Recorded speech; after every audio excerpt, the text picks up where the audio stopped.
What's stopping you from becoming a Catholic? Why can't women become priests? 1-800-585-9396. What's stopping? I don't understand why I have to earn salvation. 1-800-585-9396. What's stopping? Why do I need to confess my sins to a priest? What's stopping you? This is Called to Communion with Dr. David Anders on the EWTN Global Catholic Radio Network. Hi there, welcome again to Call to Communion, the program for our non-Catholic brothers and sisters. We are here for you, and I'm not just saying that. Even though this is Dixie, where we're coming from, I'm not just whistling Dixie. It really is your program. If you have a question about the Catholic faith, especially if you're a non-Catholic and there's just something about Catholics or the faith or the Pope or Rome or any of this that is just making you go, I wonder why they do that stuff. Well, this is your show. Ask away. 1-800-585-9396 is our number. 1-800-585-9396. Do dial carefully. And I recommend that if you're a regular to the show, you've got your question, but you're kind of holding off for another half hour or so because something's come up, make that call now because the program, especially on Thursdays, gets very busy very quickly. This is our last show for the week. We won't be back until Monday. So don't let that question wait another moment. Give us a call at 1-800-585-9396. If you're calling from outside the U.S. and Canada, call 1-205-271-2985. You can also send us an email, and that is ctc@ewtn.com. Rich Jesse, our very capable producer. Matt Gubinski, phone screener for the stars. I'm Tom Price, not one of the stars, along with Dr. David Anders. Hey, Tom. How are you today? Couldn't be better. We had a very interesting chat just before we went on the air with Rich about the idea of if there are indeed other planets who are supporting life, would Jesus need to die again for people on those planets?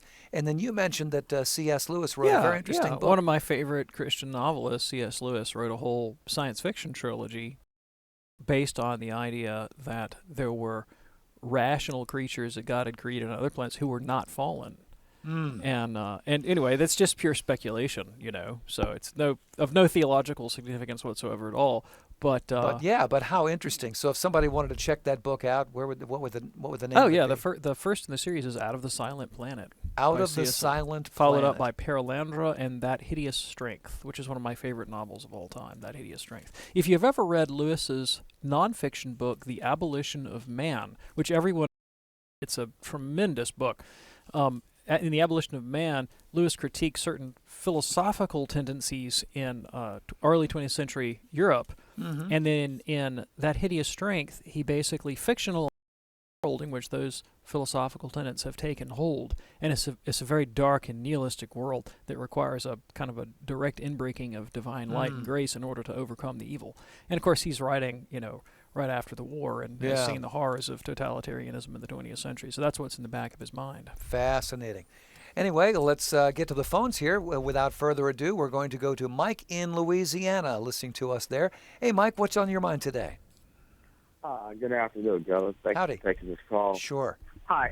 The other day I was listening to one of your programs, and this seems to me that the tenor or the mood of the show was kind of like backbiting about the different pettiness, I call it pettiness, between the different Christian faiths, or among the different Christian faiths. And so much of it relates to ritual, custom, tradition, whatever. And we, Western culture, Western civilization is really under the gun right now. We're becoming oppressed. There's a lot of discrimination against not only Catholics but the Christian faith. Agreed. We see what the radical Muslim folks are doing in parts of the world.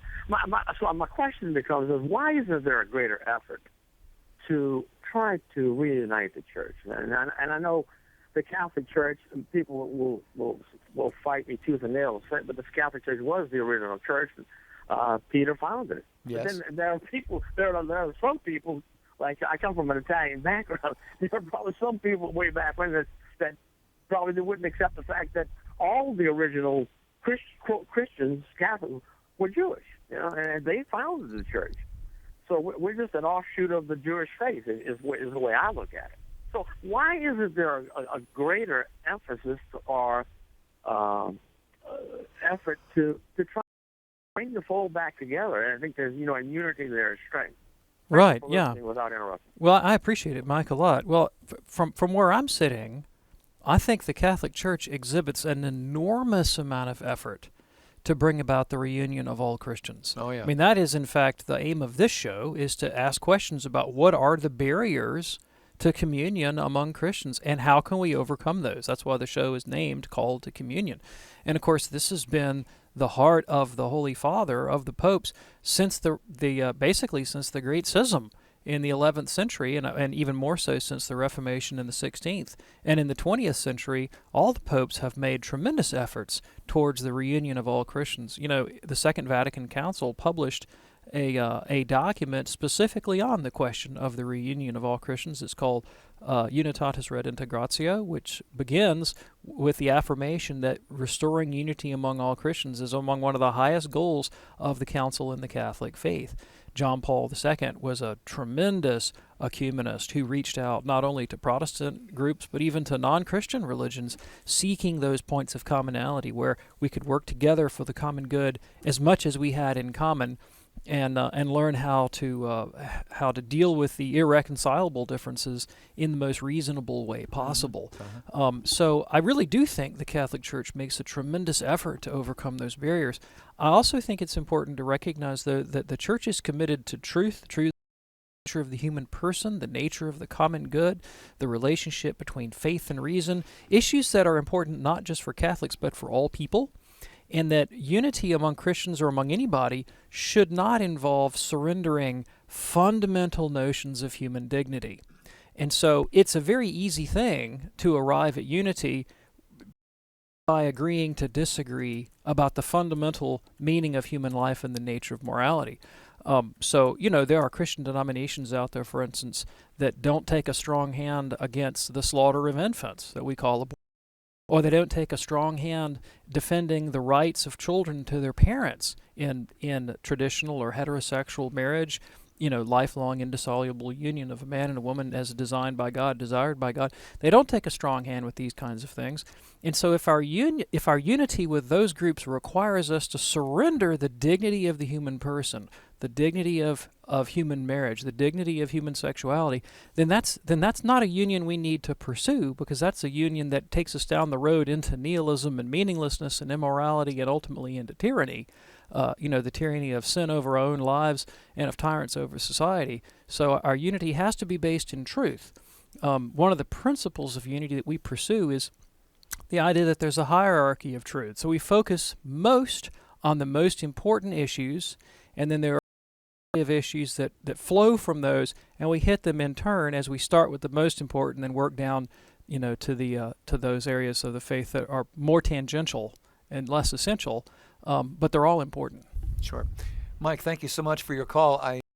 Our call screener, Matt, that you called actually last week, but we couldn't get you on, so thank you for jumping on with us today. About 10 minutes after the hour right now, when we come back from our quick break, we'll talk with Jim in Dallas. Once again, I recommend that if you're going to call in, this is the time to do it. 1-800-585-9396 is our number. 1-800-585-9396. And what's stopping you from becoming a Catholic? This is Called to Communion on EWTN. Sharing the fullness of the Catholic faith. 1-800-585-9396. This is Called to Communion with Dr. David Anders on the EWTN Global Radio Network. We started our marriage using birth control. I really love my husband, but when I was on the pill, I felt used rather than loved. A friend told me about natural family planning and how it enhanced their overall marital intimacy. So, take the classes. Not only is NFP effective in reading our fertility, it has deepened our mutual respect and love for each other. To join Human Life International in this discussion, visit truthandcharityforum.org. EWTN.org. This month, the EWTN home video highlight is Fields and Faith. Encounter athletes and sports figures of extraordinary skill and talent with Bob Dolan as they speak about their strong Catholic faith and the important role it plays in their lives. Get your DVD set through the EWTN Religious Catalog web store, EWTNRC.com, 24 hours a day, 7 days a week, or call 1-800-854-6316. What stopped you from becoming a Catholic? This is Call to Communion with Dr. David Anders. 1-800-585-9396. Hey, welcome back. It's 12 minutes after the hour. Call to Communion in progress on this wonderful day here. Our phone number, 1-800-585-9396. Let's go to Jim in Dallas, listening on Guadalupe Radio, AM 910. Hey there, Jim. What's your question today? Afternoon, gentlemen. It was a great program. I've been listening to you guys for the past a month or two. Just had a question. What do we know as far as our progression, in either purgatory or heaven on earth when we want to make progress? Let's say we're working out, for instance. Mm-hmm. We give extra effort. We burn the calories. How does that work in the unknown realm? Okay, yeah, thank you so much. I appreciate it. Well, we know that in purgatory we will not. Okay, so we will not grow in merit and be able to earn a higher place or a deeper union with God in the beatific vision. So in that sense, our merit ceases. Okay, when we arrive at the beatific vision, we're going to have an incredible increase in our knowledge and love and charity and so forth. We're going to have an intuitive vision of God. What does intuitive mean? Not a vision with the eyes or with the ears, known directly by the intellect, without any kind of medium at all, in the way in which you might know your own existence, for example, or indubitable truths or incorrigible truths like 2 + 2 = 4. We're going to know God in that way. See His essence directly in an intuitive vision. And in that vision, we'll be able to know all kinds of things that we don't know now. Now, beyond this, we're just kind of speculating, okay? So I don't know that there's dogmatic teaching on this. But we will be embodied. We will be embodied. The Catholic doctrine is that there's going to be a resurrection of the dead. And embodiment means that there will be the capacity for some kind of temporal change. What will that consist in? What will that look like? Is it merely change of place or location? Will we be able to grow in knowledge, or will we have the completed knowledge? Those are kind of speculative questions that I wouldn't want to move into. But I do know that we will exist in time and place because we'll have bodies, and bodies are spatially located, and so some kind of change will be possible. I like to think that that there's an infinity of opportunity to experience God in all of His richness in ways that could never be exhausted in time unceasing. Sounds good to me. Thank you so much for your call there. Appreciate it. And our phone number here, 1-800-585-9396. We go down to Luke in Spokane, Washington, listening on AM 970. Hey there, Luke. What's your question today? Good afternoon. Thanks for my phone call. Sure. So I have a Protestant brother. Actually, just real quick, he calls himself a Christian and claims that he is neither Protestant nor Catholic because both of them are universalists. And I know his and I basic conflict always comes down to, I think, majority of what all conflicts are, and that is authority. And so I shared, I repeated the verse to him, which he knew and I knew, and that is, you are Peter, and on this rock I'll build my church. And he immediately came back to me and said, no, you guys have it wrong. When Christ said, on this rock I will build my church, he was referring to himself. Christ was referring to himself. And so I was just wondering real quick, if you could tell me exegetically, does he really have that wrong? Is the exegesis on that verse and the translation concrete, firm, something that we unequivocally know to be true? Yeah, okay, thank you. I appreciate that very much. Good question. So, of course, we know that our Lord was speaking Aramaic when he would have made this proclamation to Peter. And, of course, Peter's Aramaic name is sometimes used in the New Testament, Kepha, all right? And so what Christ would have actually said is, "Thou art Kepha, and on this Kepha I will build my church." And Kepha, in Aramaic, if I'm not mistaken, the definite article is appended as a suffix, all right? And so he's literally saying, "Thou art the rock, and on the I will build my church." And of course, in the English translation, "I tell thee that thou art Peter, and upon this rock I will build my church." So grammatically, it's pretty straightforward. To back that up, there's a pretty well-known evangelical Protestant biblical scholar named D.A. Carson. He taught at the seminary where I was in school when I was a Protestant, and he's no friend of the Catholic Church at all, but is known as a pretty conservative, kind of far-right evangelical Protestant scholar, anti-Catholic, and he wrote a little introduction to the life of St. Peter for a book called Great Leaders of the Christian Church, published by Moody Press, which is another very anti-Catholic publisher, edited by John Woodbridge, also no friend of the Catholic Church. And in that, Carson writes that grammatically and exegetically, you just can't get around the conclusion that Peter is being indicated here as the rock. Now, he wants to qualify that and back away and go, well, that doesn't mean you have to become Catholic, obviously, because he's not a Catholic. But he admits that grammatically and exegetically, there's just no way around that interpretation. There you go. Appreciate your call there, Luke, and our phone number 1-800-585-9396. If you do get a busy signal, because it's Thursday, give us a call back right away as soon as you can. Let's go to Angie in Pueblo, Colorado, also listening on AM 970. Hey, Angie, what's your question today?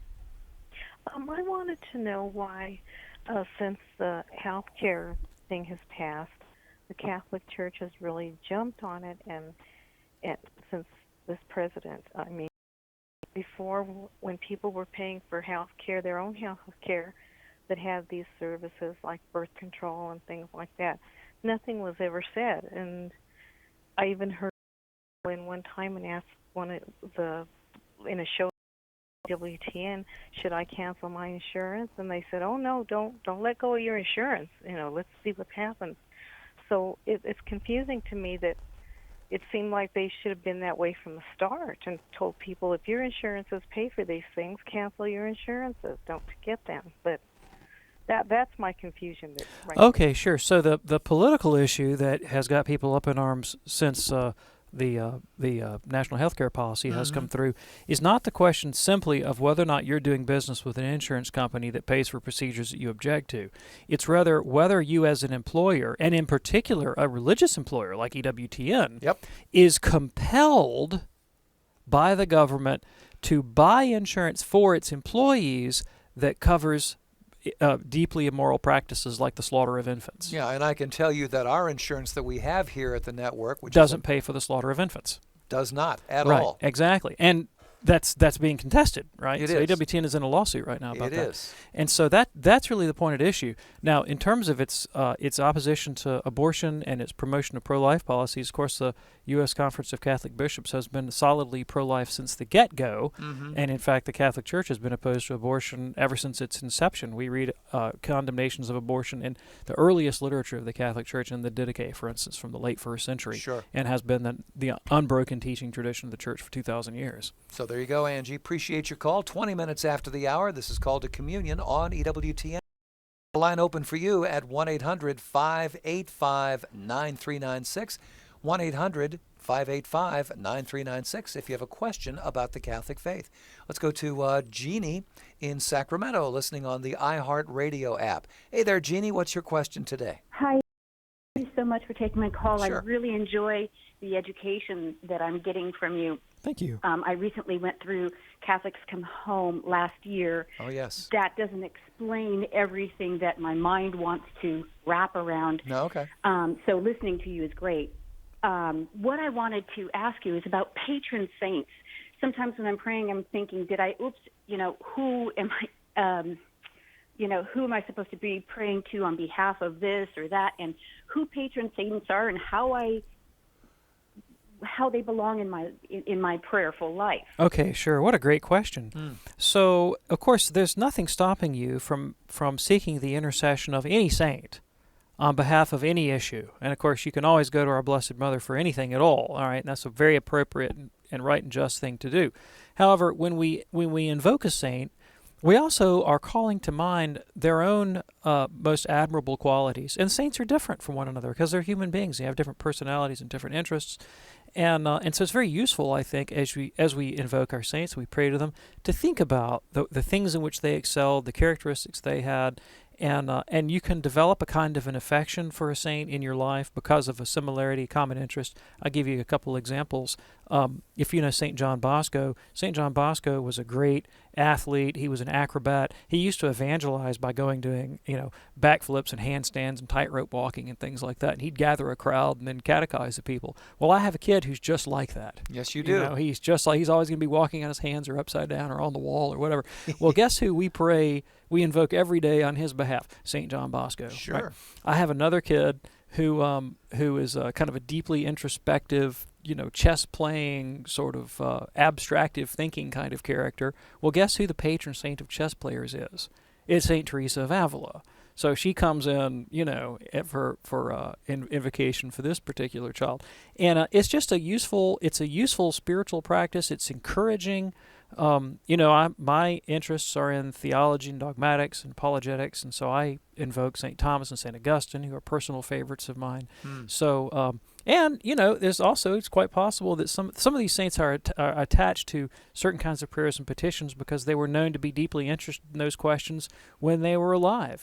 If you approach me to pray for you in my life and say, I have this, that, or the other issue, I'm probably going to devote more attention in my prayer to those areas where I feel a point of commonality, where I can relate more deeply to the concern. If you ask me, to help you improve your football game, I'm probably not going to be your man just because I'm not. That's not how I'm put together. Yeah. But if you're like, hey, would you pray that I'll do a better job in Christian evangelism or whatever? Those are my interests. I'll think about that more. And so people associate these things with the saints in their lives, and it's really kind of a delightful thing about our faith, isn't it, Tom? It certainly is. Jeannie, is that helpful for you?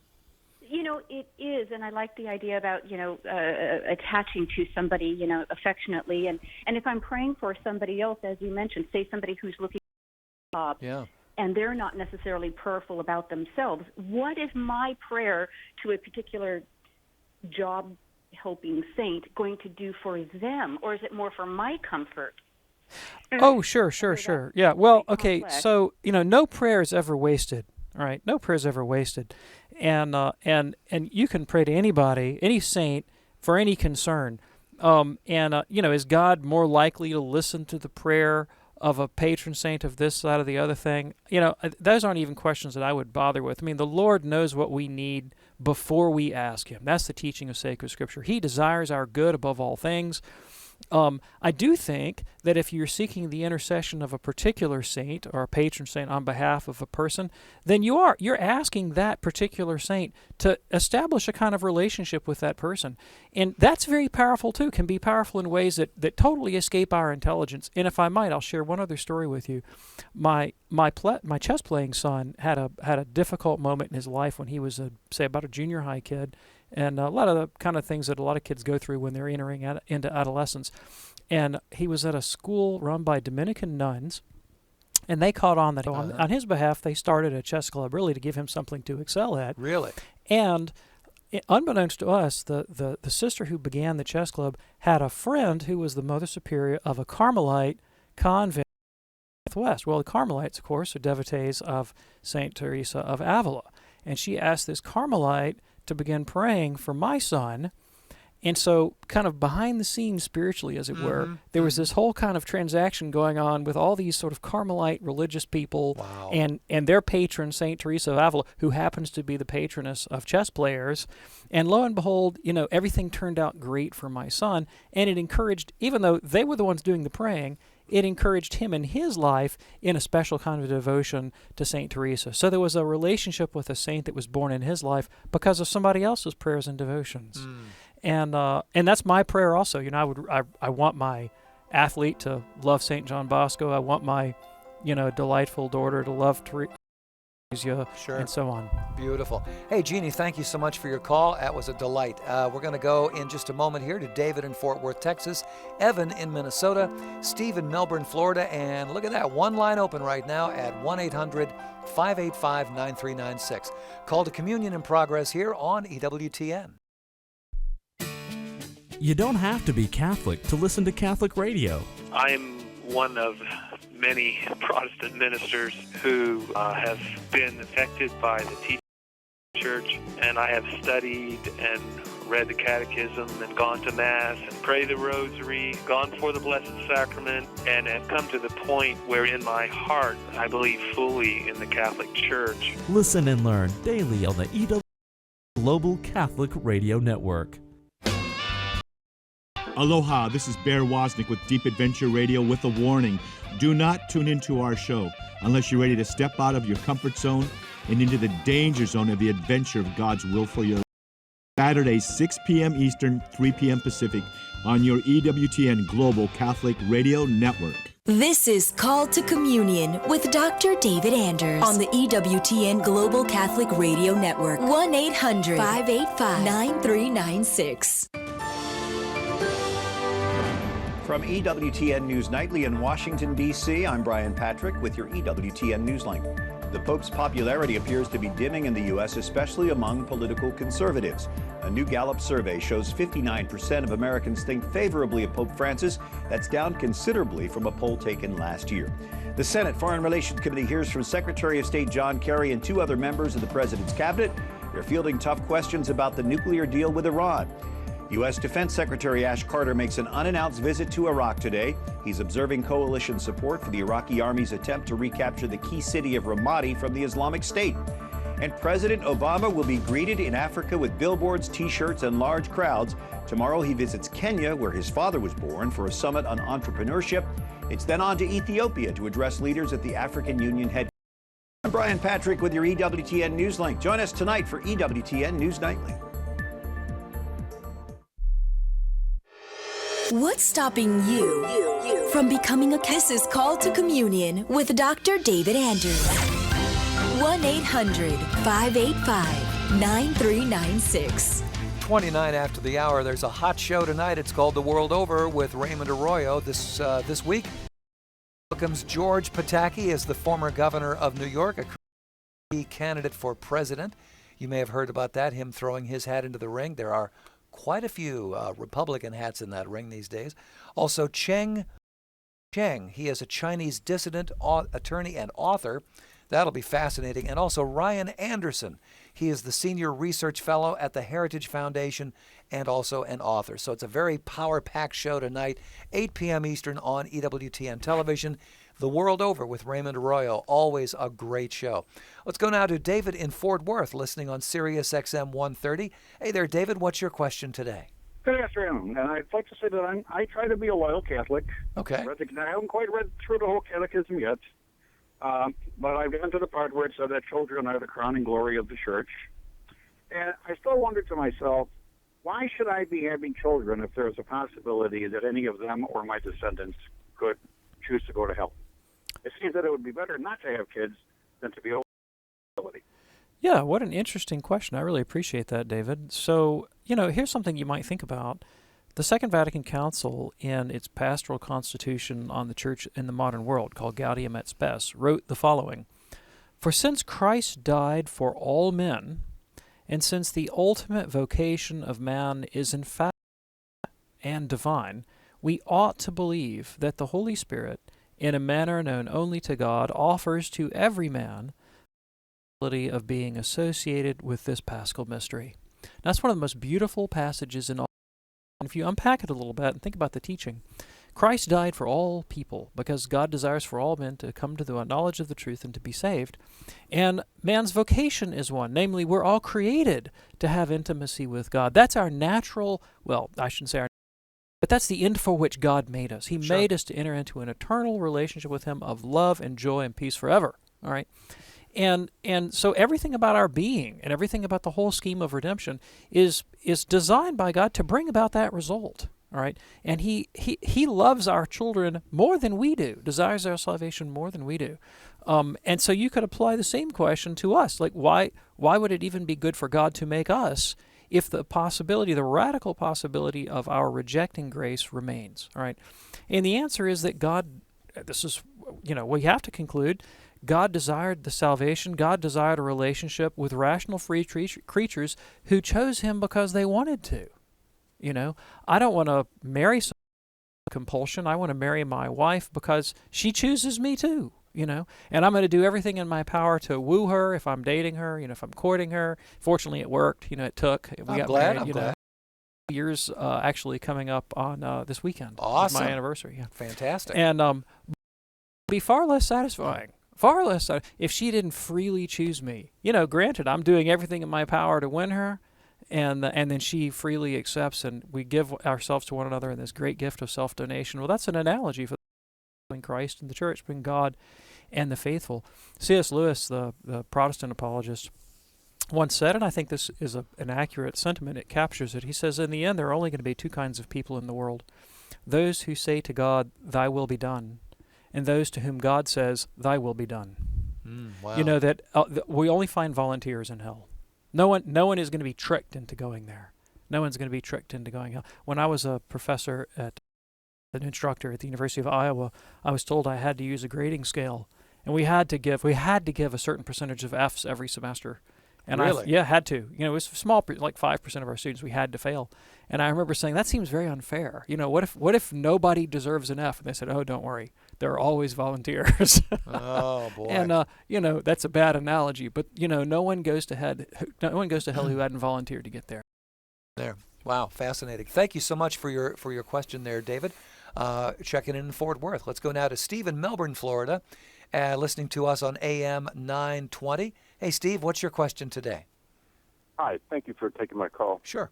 I am considering becoming either Catholic or Orthodox in Christian Orthodox Catholic, and I've been doing a lot of reading, and when I look at the history, I see that, you know, there was a schism back in 1160, something like that, and it sort of points to maybe the original church or original religion being Orthodox, and I need, you know, I'd like to get some, if it's possible, some objective clarification. Yeah, absolutely. Really appreciate that a lot. So thank you very much. A couple of things to consider. First, anytime that someone says whether they're contemplating whether they want to become Catholic or Orthodox, one of the first things you have to ask them is, well, what kind of Orthodox? All right? Because keep in mind, Orthodoxy is a very mixed bag.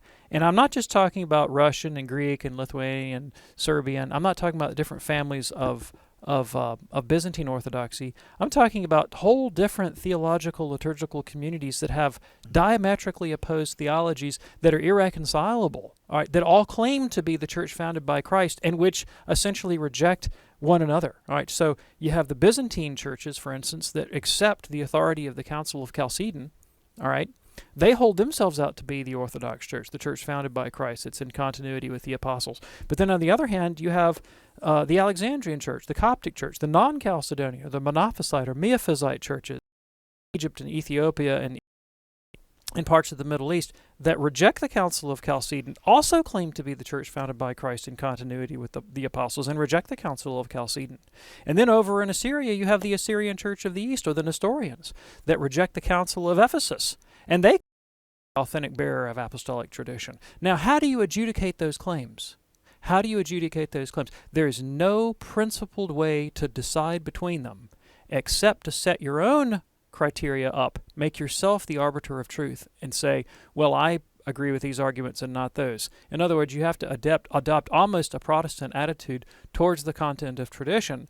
You know, it's going to be my own private interpretation of the tradition as to which one I think it has to claim.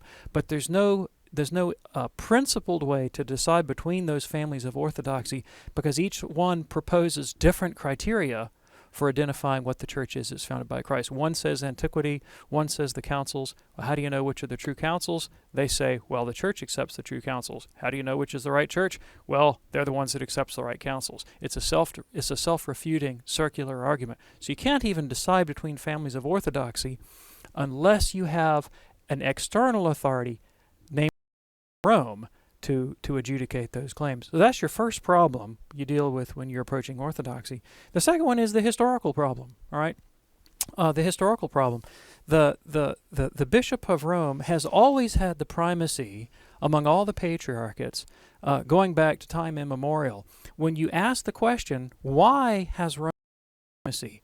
The earliest, most ancient answer on record is that Rome was founded by St. Peter, and Rome's bishop is the inheritor of that see, that the Bishop of Rome holds the see of Peter. And that's the faith of the Church, whether in East or West, Latin, Greek, Syriac, in all of antiquity. You don't find that doctrine challenged until the 380s. In the 380s, there were some Byzantine theologians that suggested, they never denied the primacy of the Bishop of Rome. They just tried to reinterpret it and said, well, maybe Rome has the primacy not because of St. Peter, but because Rome is the seat of the empire. And now that Byzantium is the seat of the empire, Byzantium should be the head of the church. Now that was a novel interpretation that got proposed by certain Byzantine theologians at the Council of Constantinople in the 380s, but was roundly rejected by the rest of the church, not only by the Latin West, but also by the Syriac-speaking East, and it was never accepted as a dogma of the faith. Then when you look at the schisms between East and Byzantium, like the Phocian schism, and even in the 11th century, do you find the primacy of the Pope as universal jurisdiction? Is that the major theological issue that gets raised? No, it's not. Rather, you have other issues, even seemingly minor issues like whether or not you can have shaven priests, or whether or not you can use leavened or unleavened bread in communion.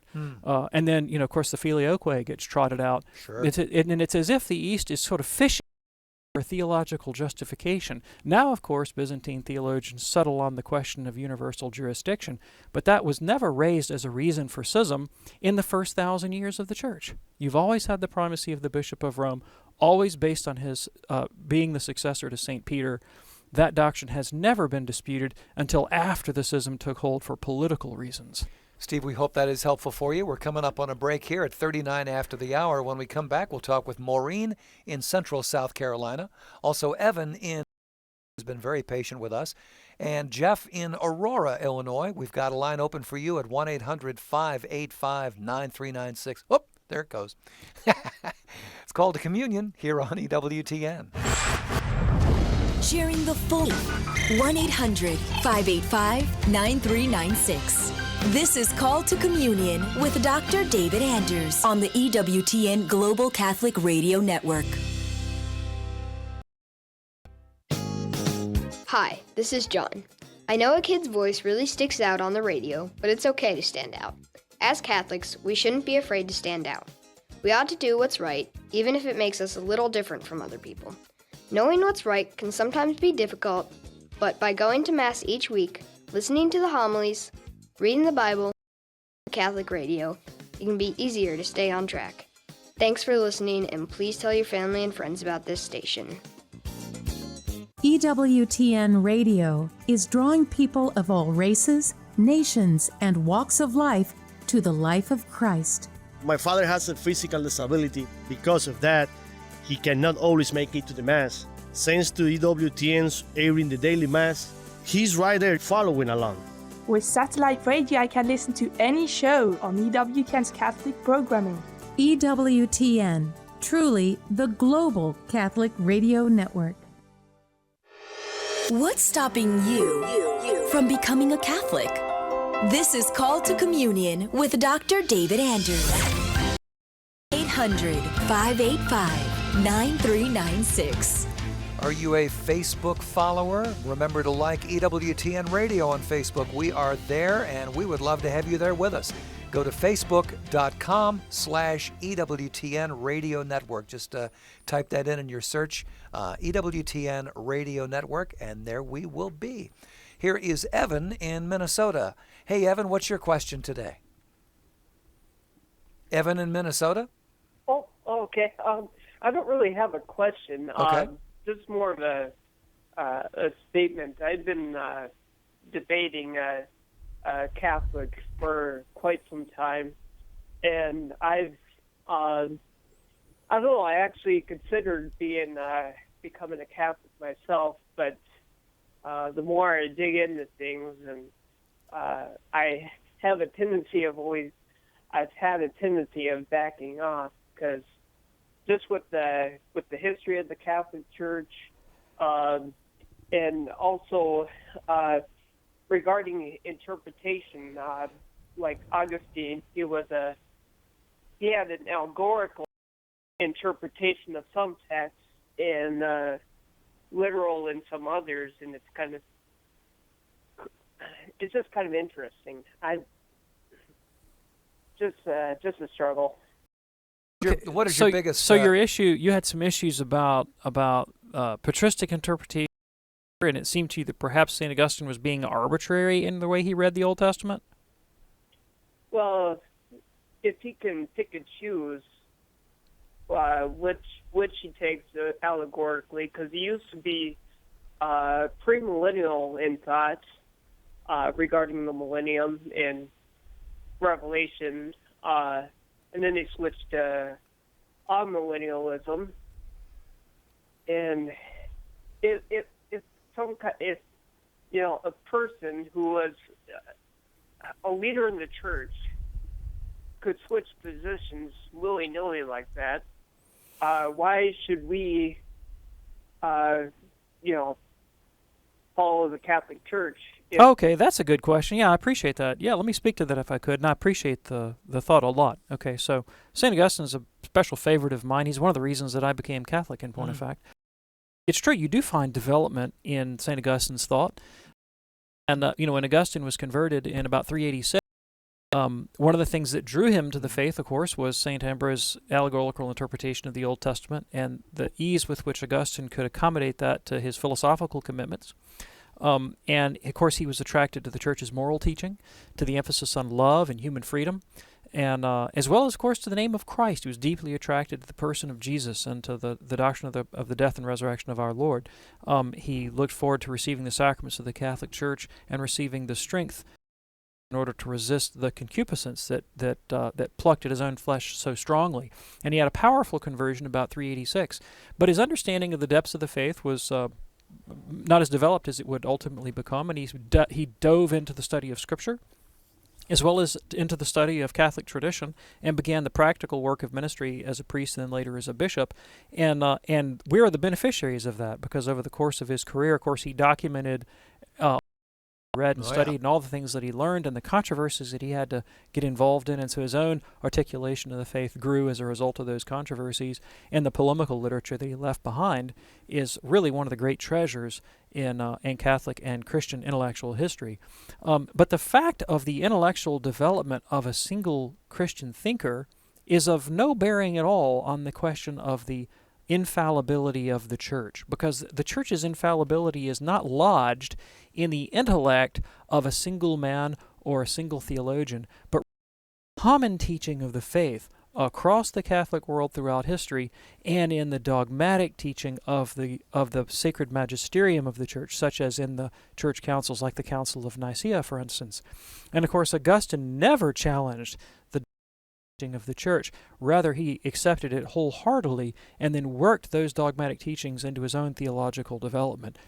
Another great example of theological development is the mind of John Henry Newman, great Catholic theologian of the 19th century. Wrote a wonderful book called Apologia Pro Vita Sua, which is his intellectual biography, and he shows you how he began as a low church Protestant evangelical and thought his way along to a high church Anglican and all the way into the Catholic faith, and then how his thought developed as a Catholic. My thought has developed as a Catholic. My Catholic theology today is different than it was 15 years ago. Sure, mine and too. I hope it'll be different again another 15 years from now, as I've learned a lot more, learned how to make better sense of it, apply it to more issues in my life. All right. So that's the question of personal theological development is one question. All right. Now the question of the infallibility of the Church, that's another question entirely. How does Christ intend for the faith to be handed down generation after generation? Well, of course, he gave the faith to the Church. In Matthew 28, speaking to the 11, he said, "Teach them everything that I have commanded you, and I will be with you until the end of the age." And of course, in Acts chapter 15, we read about how all the apostles met together in council and issued binding dogmatic teaching that was binding on all the churches and handed out across the world as binding dogmatic teaching that they had to hold. And so this is how the faith grows and is handed on. In every generation, when controversies arise that require a definitive interpretation. It's not one man, it's not one theologian here or one bishop there, but it's the mind of the church expressed through the sacred magisterium, the teaching of all the bishops together in council with the Pope. That's the way it's taught, and that's the way it's handed on with authority. And then individual theologians go to work on that content of the faith and try to understand it and make sense of it. And in that they can develop. Evan, thank you so much for your call. It's 47 after the hour. Let's go to Jeff in Aurora, Illinois, listening on FM 94.3. Hey there, Jeff. What's your question today? Let's go to Jeff in Aurora, Illinois. Jeff, turn your radio down, pal. Jeff in Aurora. Hello? Hi, turn your radio off, please. Oh, okay. All right. Hey, first of all, I just want to say I love this show. You guys Thank really you. got me closer to the Catholic Church. Me and my girlfriend, she goes to a Bible church.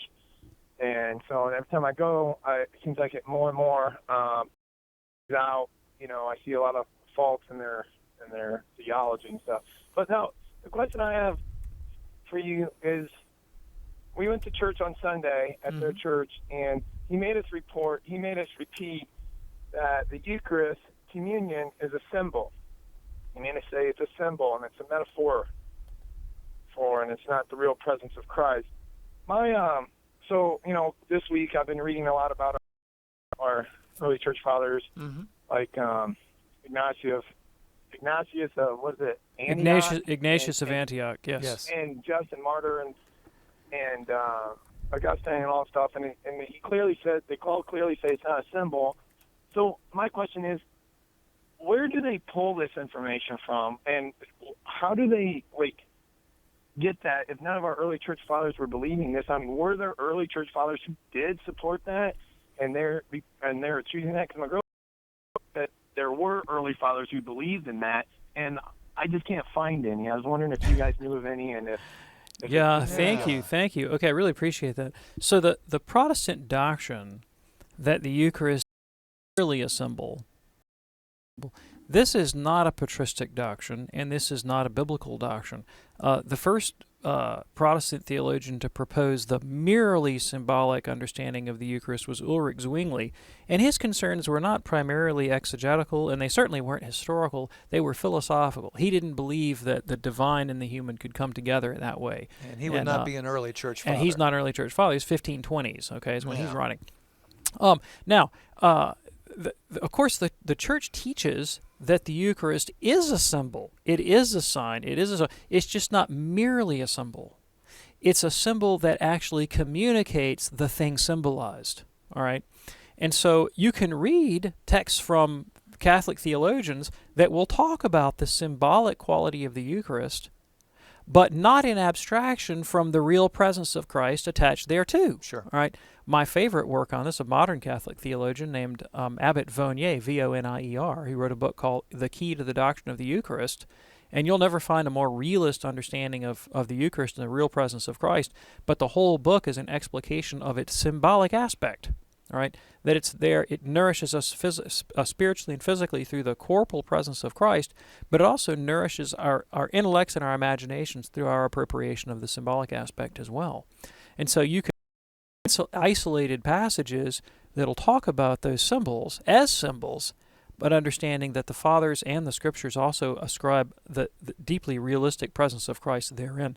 A great little article on this that I would really recommend to you at our website, calltocommunion.com, by my friend Tim Troutman, is called The Church Fathers on Transubstantiation. And he just goes through and documents quotation after quotation after quotation from church fathers across the spectrum on the real presence of Christ in the elements and the transubstantiation of the elements from mere bread and wine into the body, blood, soul, and divinity of Jesus Christ. I recommend that to your attention. It's The Church Fathers on Transubstantiation by Tim Troutman at our website, calltocommunion.com. Very good. Let's go now to Maureen in Central South Carolina, listening online, EWTN.com. Hey, Maureen, what's your question today? Hi. Thank you for taking my call. Sure. And David, thank you for all that you do. I really enjoy listening to you. Well, thank you. I'm a cradle Catholic, and I have a friend. We run together, and she is a Presbyterian, CCA. And we often discuss faith. We agree on things and disagree on things. Sure. And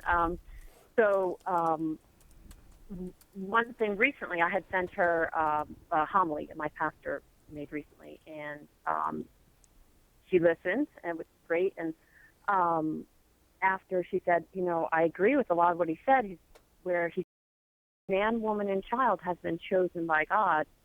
And she said, I don't agree with that. She said, for instance, in the Bible, it says, I think it's in Romans 9, Jacob I have loved, Esau I have hated.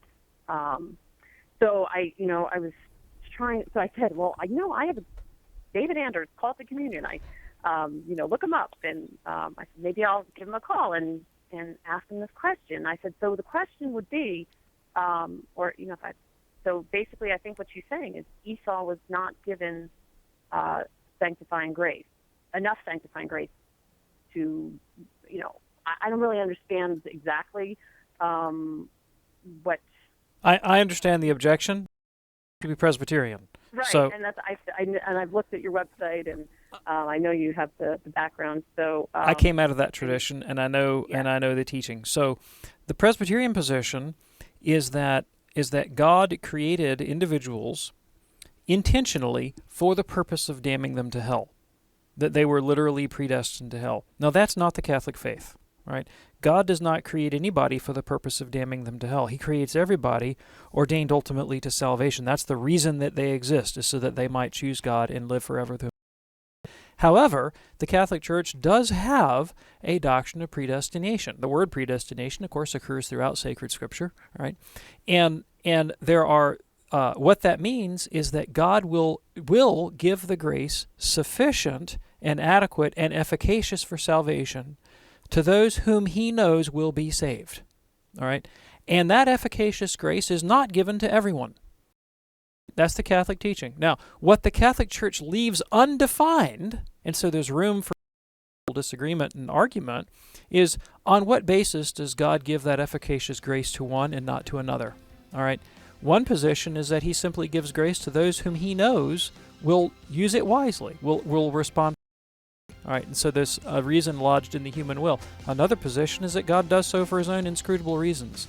However, in neither case does God create someone for the purpose of sending them to hell. That's not the Catholic position. It's not the biblical position either. Right. And if we had more time and I didn't hear the music running, we could get into it a little more deeply. But go to calledtocommunion.com and search for some of our articles on predestination. Thomas Aquinas and John Calvin on predestination is one that you might find helpful. Maureen, thank you for your kind words about this program. We are here for you. We're here for everybody. Thank Radio Rich, doing a fabulous job behind the board there. Matt screening the calls like a champ that he is. And Jeff did a super job on internet. David, thank you so much. Thanks, Tom. See you next week.